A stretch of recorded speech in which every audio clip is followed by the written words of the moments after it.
नमस्कार प्रेक्षकांनो, इन्स्पेक्टर मंजू या मालिकेच्या येणाऱ्या जबरदस्त भागामध्ये तात्या मात्र आता मंजूवरती संशय घेतोय. तात्याला काही करून आता बघायचे की खरंच मंजू आंधळी आहे की नाही.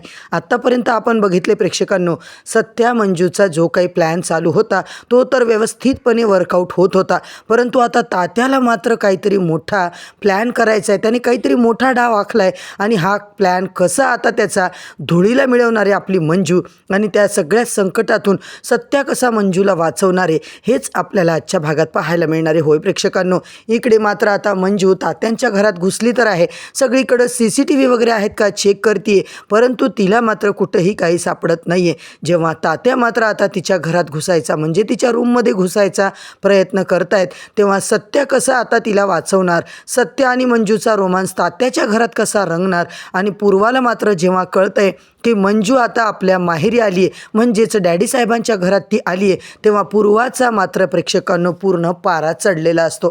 तिच्या तळपायाची आग मस्तकात गेलेली असते. अक्षरशः सगळ्या भर मीटिंगमध्ये तात्याच्या अंगावर धावून मात्र आता पूर्वा त्यांना म्हणते, डॅडी साहेब तुम्हाला ना काहीच कळत नाही आहे, तुमच्यावर भरोसा करून मी खूप मोठी चूक केली आहे. तुम्ही जे केलं आहे ना ते भयंकर मोठी चूक केली आहे, हे तुम्हाला लवकरच कळेल. तेव्हा मात्र तात्या म्हणतात, अगं बबडे, मी जे काही करतो ना सगळं डोक्याने प्लॅन करून करत असतो, शांतपणे करतो. आता तू सुद्धा शांत हो आणि थोडीशी जिभेवर साखर ठेव, कारण मला माहिती आहे मी काय करतोय काय नाही, आणि मी एक मोठा पक्ष सांभाळतोय ना, राजकारण करतोय ना. पूर्वा म्हणते, तात्या तुम्ही जरी राजकारण खेळत असलात ना तरी त्या मंजूला घरी आणून तुम्ही खूप मोठा स्वतःच्या पायावर धोंडा मारलाय, खूप मोठी रिस्क घेतली आहे. तर मंडळी, आता मात्र आजच्या भागात तात्यासाहेब चक्क मंजूचा जीव घेण्याचा प्रयत्न करणार आहेत. जर मंजूला दिसत असेल तर ती वाचणार, आणि जर मंजूला दिसत नसेल तर मात्र मंजूचा बळी जाणार. हा घाणेरडा डाव आता तात्यांनी आखलाय. तर मित्रांनो, आजचा भाग एवढा इंटरेस्टिंग दाखवला आहे ना, शेवटपर्यंत नक्की बघा. चॅनलवरती नवीन असाल तर चॅनलला सबस्क्राईब करा, व्हिडिओला लाईक करा. पूर्वा मात्र तात्यासाहेबांवर चांगलीच किंचाळलेली असते. कशाला तुम्ही आगाऊपणा करताय डॅडी साहेब, अहो तुम्हाला नको म्हटलं होतं, आणि तुम्ही त्या मंजिरी वाघमारेला आपल्या घरी का आणलंय. मला आणि आर्यनला आपल्या घरचे दरवाजे बंद होतील ती जर इकडे आली तर. तात्या म्हणतात, अगं मी तिला असंच आपल्या घरी आणले असं वाटतंय का तुला, माझ्या डोक्यात काय आहे ते फक्त मला माहिती आहे. पूर्वा म्हणते, डॅडी साहेब खरंच तुम्ही काय करणार आहात, मला तर ना तुमच्यावर आता विश्वासच राहिलेला नाही आहे. अगं तुला काय वाटतं मी विनाकारण अशी कामं करतोय का, विनाकारण मी त्या सत्यजित सुर्वेच्या बायकोला आपल्या घरी आणेल का. ते आपले दुश्मन आहेत हे मला माहिती आहे ना, मला आता तिला संपवायचे, पण शांत डोक्याने काम करायचे.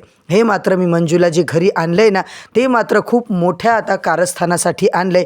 तात्यांचा प्लॅन आता पूर्वाला डिटेलमध्ये सांगितलेला असतो. इकडे पूर्वा जाम खुश होते, परंतु पूर्वाला अशी पण भीती वाटते की जर तुमच्यावर हा खेळ उलटला तर मात्र काहीही आपलं खरं नाही आहे. आणि डॅडी साहेब मला माफ करा, मला माहिती नव्हतं की तुमच्या डोक्यात असा काही प्लॅन चाललाय. तेव्हा आता डॅडींना बरं वाटतं, एकदाची ती मंजू माझ्या डोळ्यासमोरची ढगात गेली ना की मात्र मग आपण मोकळे. मला माहिती आहे ती नक्कीच खोटारडी आहे, आणि हे खोटारडी आहे, तिला दिसतंय की नाही दिसत हे लवकरच सिद्ध होणार आहे. आता मात्र प्रेक्षकांनो, तात्याचा आणि पूर्वाचा मोठा गेम, सत्याला मात्र आता याची काहीही भनक नाही आहे. उगाच मी तुमच्यावर रागावले बरं का डॅडी साहेब, मला माफ करा. तुमचा प्लॅन खूप चांगला आहे. खरं तर तुम्ही माझा बाप आहात हेच मी विसरले होते. तुम्ही माझ्यापेक्षा 10 पटीने हुशार आहात. इकडे मात्र बबडे तू लक्षात ठेव, मी जे करतो ना ते अगदी शांतपणे करतो, विचार करून करतो. इकडे मात्र प्रेक्षकांनो, तात्यासाहेब मंजूकडे गेलेले असतात. मंजू, मी नवस केला आहे, माझ्या मानसकन्येचे डोळे चांगले होऊ दे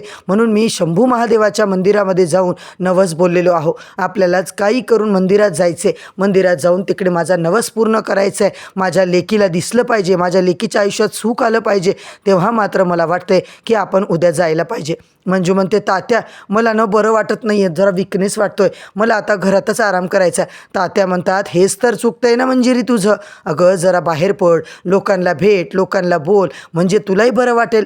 मंदिरातलं वातावरण किती प्रसन्न असतं. शंभू महादेवाला जायचे म्हणजे जायचे आपल्याला, मी त्याला साकडं घातलंय. अगं मंजिरी तुझ्याचसाठी घातलंय बाळा, आपल्याला आता उद्या जायचे. असं तात्यासाहेबांनी मात्र आता प्रेक्षकांनो जिद्दच केलेली असते. मंजूला अजिबात त्याच्यासोबत कुठं जायचं नाही आहे, म्हणजे तिला अजिबात त्यांच्यासोबत जाणं सेफ वाटत नाही आहे. तिला नक्की आता तात्यांवर डाऊट आहे. पण प्रेक्षकांनो, इकडे मात्र मंजू तू काही काळजी करू नको, तुझ्या मनात काहीच आता काळं बेरं आणू नको, उद्या आपल्याला जायचे असं म्हणून तात्या मात्र आता तिला सांगून निघून जातो. आता मंजूच्या जीवाची सगळी घालमेल चालू होते. मंजू मात्र म्हणते, तुमच्यासोबत महादेवाच्या दर्शनाला येते मी, तुम्ही काय करणार आहात माझ्या चांगल्यासाठी हे मला सगळं माहिती आहे. आता मात्र तात्या जेव्हा गेला, पटकन मंजिरीने सत्याला कॉल केलाय. सत्याला आता जे काही घडला प्रकार सगळा ती सांगते. सत्या, मला तात्यासोबत कुठं जायचं नाहीये, तू आता शंभू महादेवाच्या मंदिराकडे सगळी आपली फिल्डिंग लावून ठेव. सत्या म्हणतो, मंजिरी मॅडम घाबरू नका, तुला कुठं जायचंय कुठं नाही सगळं मी आहे ना इथे. हे बघ सत्या, मी जर त्यांना 3-3 वेळा नाही म्हटलं तर त्यांना मात्र माझ्यावर डाऊट येतोय. इकडे मात्र तात्याचा विश्वास जिंकायचा असेल, त्याच्यासमोर आपलं सत्य येऊ द्यायचं नसेल तर मात्र मला तिकडे जावंच लागणार आहे. मंजूने सगळं सांगितलंय, कुठे जाणार काय नाही, आणि आमच्या मागे आता प्लीज तुमची गाडी ठेव. मंजू मात्र म्हणते, सत्या प्लीज थोडंसं सावधानी कर बाबा, जयदीप भाऊजीला बलमाला सगळ्याला सोबत ठेव, कारण तात्या 1 नंबरचा नीच माणूस आहे, तो काय करेल काय नाही आपल्याला काहीच माहिती नाही आहे. इकडे प्रेक्षकांनो, सत्या, बलमा आणि जयद आणि पोलीस स्टेशनमध्ये मात्र पूर्वाची वाट लावलेली असते.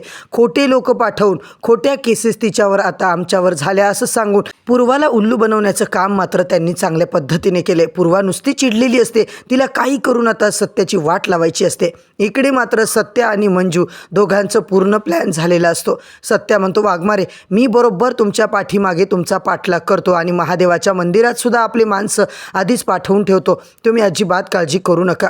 मंजू मात्र आता घाबरलेली असते. मंजिरी, आता आपल्याला शंभू महादेवाच्या मंदिराला दर्शन करायचे, तेही सोबतीने. दुसऱ्या दिवशी सकाळी प्रेक्षकांनो, लवकर आपल्याला निघायचं. जी काही कामवाली आहे ती मात्र मंजूला आता लगेच घेऊन यायचं. मोलकर्णीने मंजूला तयार वगैरे केलं. तिला घेऊन आता एक पाऊल मंजू टाकत असते.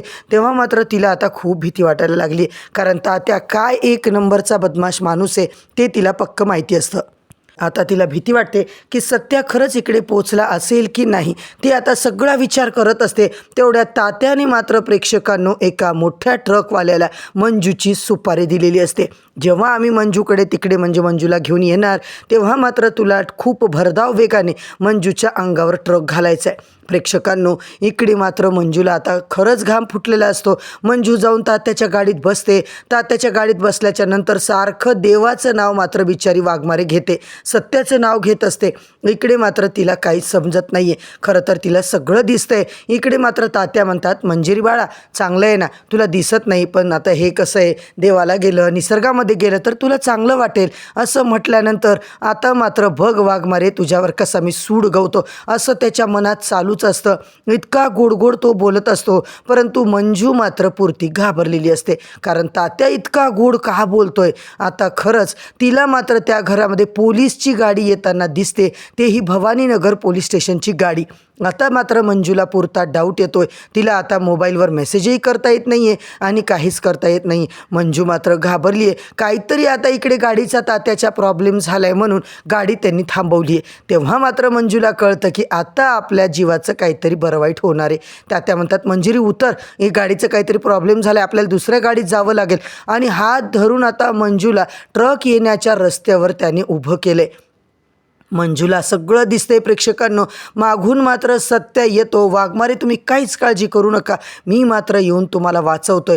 तात्याने जो काही प्लॅन केला प्रेक्षकांनो, धावत्या ट्रक खाली आता तिला उभं करायचं आणि मंजू अगर दिसत असेल तर ती स्वतः बाजूला होईल. आणि तेवढ्यातच आता सत्याच त्या दिशेने येतो. मंजू सत्याला अक्षरशः देवासारखा येऊन वाचवतो. सत्या, तू बरं झालं लवकर आलास, नाहीतर हा ट्रक मात्र मला चिरडून निघाला असता. मी आंधळी नाही आहे हे मात्र आता तात्याला कळलं असतं. तात्याचं लक्ष मात्र मंजूकडे असतं प्रेक्षकांनो. आता मात्र मंजूचं सत्य तात्याच्या समोर आलेलं असतं. तात्याने मात्र जो प्लॅन केला आहे तो फायनली सक्सेसफुल झाला आहे. इकडे मात्र मंजूचा जीव सत्याने वाचवला आहे. तात्याकडे आता अजिबात शब्द नाही आहे. पण आता सत्या मंजू एक आहेत, आपल्याला त्यांनी उल्लू बनवलं आहे हे मात्र तात्याला कळून चुकलं आहे. पूर्वा पाटीलचा डाऊट पूर्णपणे प्रेक्षकांनो सत्य निघालाय. तिला बरोबर कळलं होतं की सत्य आणि मंजू सहजासहजी असा काही प्लॅन करणार नाहीये. आता मात्र मालिकेमध्ये काय ट्विस्ट येणार आहेत, इकडे मात्र तात्यासाहेबांना कळलंय की मंजूला दिसते, कारण घरी सुद्धा जेव्हा सत्या आणि मंजूचा रोमांस चालू असतो त्यावेळेला मात्र तात्यांना पुरता डाऊट आला होता. ते तिच्या घरात आले होते, मंजूवर लक्ष ठेवण्यासाठी चक्क त्यांनी आता एक माणूसच ठेवला होता. एक स्त्री म्हणजे एक महिला तो ठेवतो, जी कायम आता मंजूच्या मागे पुढे फिरणारे. ज्या क्षणी तात्याला आता त्यांना डाऊट आला तेव्हा त्यांनी इतका घाणेरडा प्लॅन बनवलाय आणि तिकडे मात्र तात्यांचं बारीक लक्ष मंजूवर होतं प्रेक्षकांनो. दुसरीकडे आता आपण पाहतोय सत्या आणि जयदीपची कशी आता मम्मी साहेबांसमोर भांडणं चालू असतात, तेव्हा जयदीप मात्र म्हणतो, ए सत्या चल बाजूला हो, मला नाही बोलायचे तुझ्याशी. इकडे मात्र आता सत्या मंजू दोघं जेव्हा फोनवर बोलतात, मम्मी साहेब मात्र प्रेक्षकांनो ऐकणार आहे. आता मात्र वाघमारे काय चाललंय, करमतं का तिकडे? मंजू म्हणते, नाही रे सत्या, मला तुला भेटायचे, मला तुझी आठवण येते. आणि असं बोलून तात्यासाहेब थक्क आता तिकडे मंजूच्या पाठीशी येऊन उभे राहतात. होय प्रेक्षकांनो, मंजूचं सगळंच बिंग आता तात्यासमोर फुटलेलं आहे. त्यामुळे येणाऱ्या भागात नेमके काय धमाके होणार हे सगळे एपिसोड रिव्ह्यू प्रोमो अपडेट जाणून घ्यायचे असतील तर चॅनलला सबस्क्राईब करा, व्हिडिओला लाईक करा. उद्या परत भेटूया नवीन भागाच्या नवीन रिव्ह्यूसोबत. तोपर्यंत धन्यवाद.